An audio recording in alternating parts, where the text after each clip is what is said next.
Hi everyone, this is Guinevere. Today I am so excited and happy to be able to share this video with you.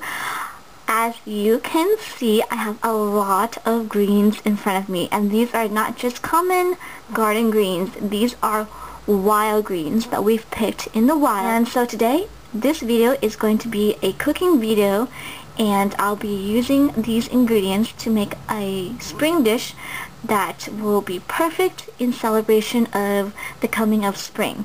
And FYI, I have no idea what I'm going to be cooking and how I'm going to be cooking it. I usually call this spontaneous cooking, where I usually make up the ingredients and what I'm going to do as I do it.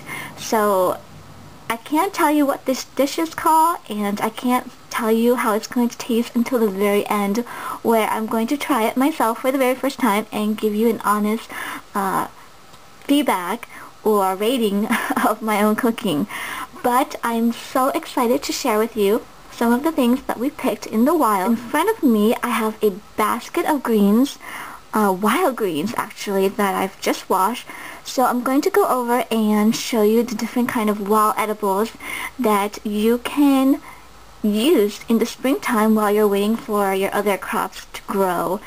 Wild edibles are a great resources for you to use to eat and incorporate into your diet, because wild plants have a completely different taste than domestic plants, and I'm going to show you why. So here I have, ta-da! These are considered wild garlic or wild onion greens, and you can tell by smelling it and by the leaves. They look exactly like chives and garlic or onion greens, right? And when you smell it, they have a very noticeably oniony odor, and when you taste it, it tastes very similar to garlic or onion greens, but it does have that wild taste to it, and it's something that will just enhance your cooking and make it very different and unique. And that's why I like to use wild things, because it just makes the recipe and the flavor completely different. Even if you're using something like garlic, wild garlic green, even though it might taste like garlic, it has a wild oomph to it, and it's something that you can't get from domestic vegetables and plants. And this is called wild garlic mustard, and you can tell by the pointy leaves that it has, and you can tell by the flowers. This looks very much like mustard flowers or any type of flowers that are in the brassica family. You can see here. See that? It looks like a little broccoli head almost, or a little head of a domestic mustard flower. So, and when you smell this, it has a mustard garlic smell to it, and if you chew it, it has that spicy mustard flavor. So it's very easy to tell. And last but not least is my favorite. I have here fiddleheads. And fiddleheads are nothing more than a fern that hasn't unfurled yet.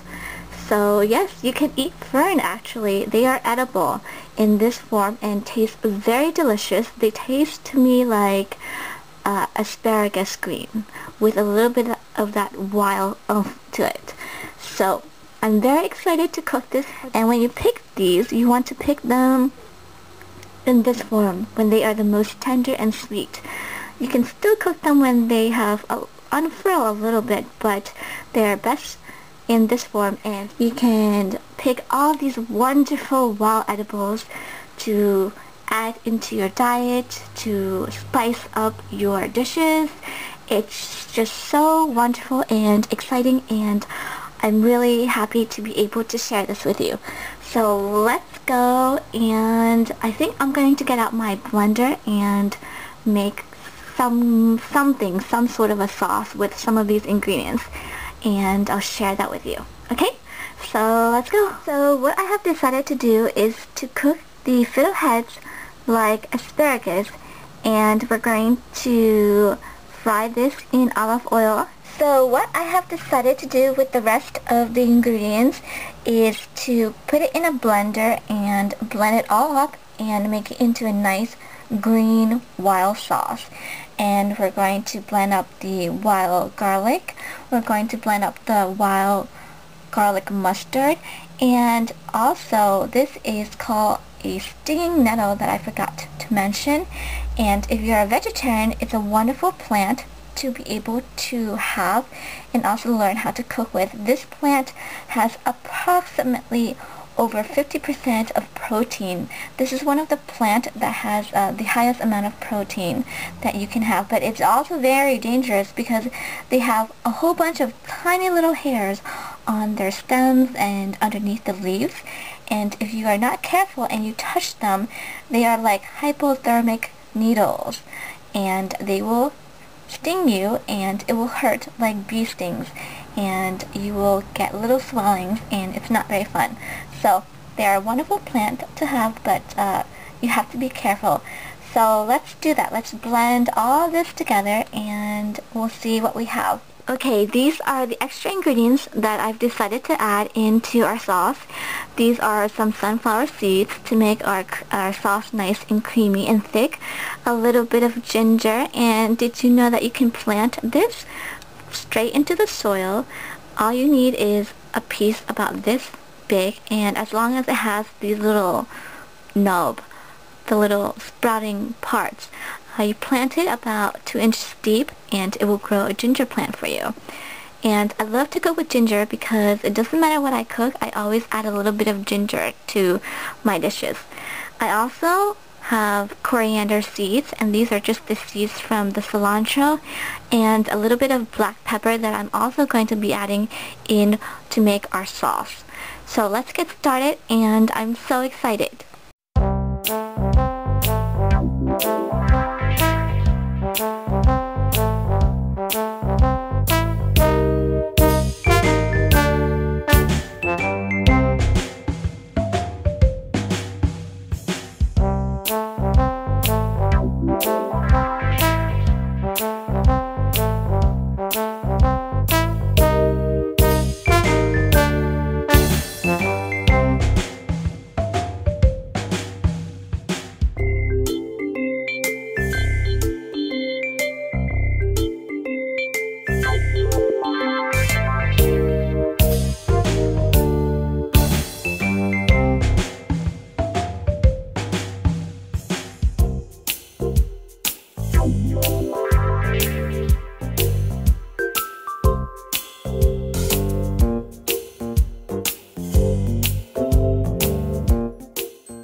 So this is on high heat, and that's because I want to burn the fiddlehead just a little bit to give it that charcoal taste, and it smells like asparagus right now, and it's making my mouth watery, and it's going to be oh so delicious. Right, this is perfect. I've turned the heat back onto low, and now we're going to add our sauce.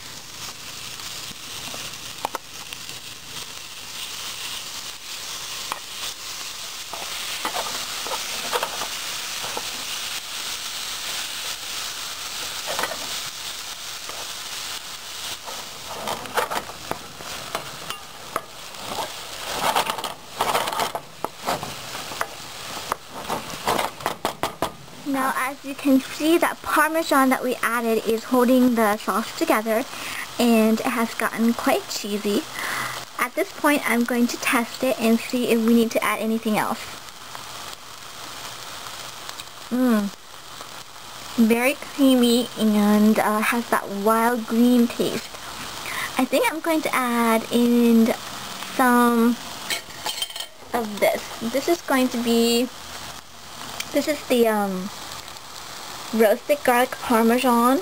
It's a pasta sauce, and so I think I'm just going to add maybe like 2 tablespoons of it and see how that tastes.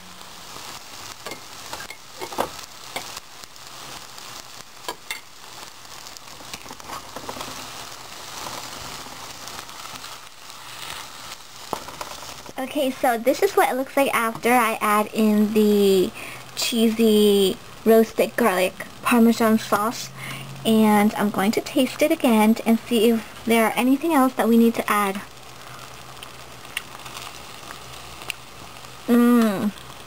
That is good. Wow, that's good. I'm gonna try that again. Oh, wow. That's excellent. I think I'm going to add something else to it to make it even more awesome. Hi everyone! So I've finally finished my cooking and this is what I've made. For brunch today we are going to have toast with spiced up jam, and I've added in the extra hot chili powder with a little bit of pepper flakes, and we have scrambled eggs, and of course our wild dish of fiddleheads that we made. Alright, I am going to try this.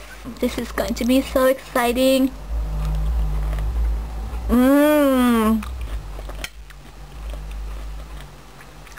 So creamy, and the flavor is so different from using domestic ordinary vegetables. All the flavor is working very nicely together. Not one flavor is bolder than the other, and it just works very well in harmony.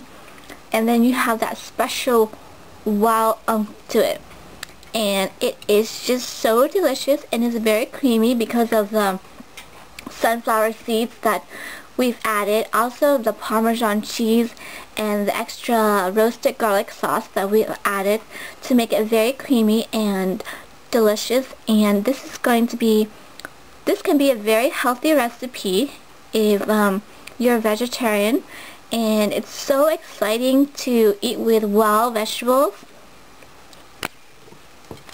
The flavor is just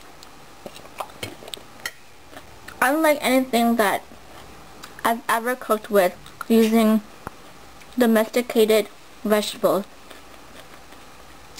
And the fiddleheads taste exactly almost like asparagus, and it's very crunchy.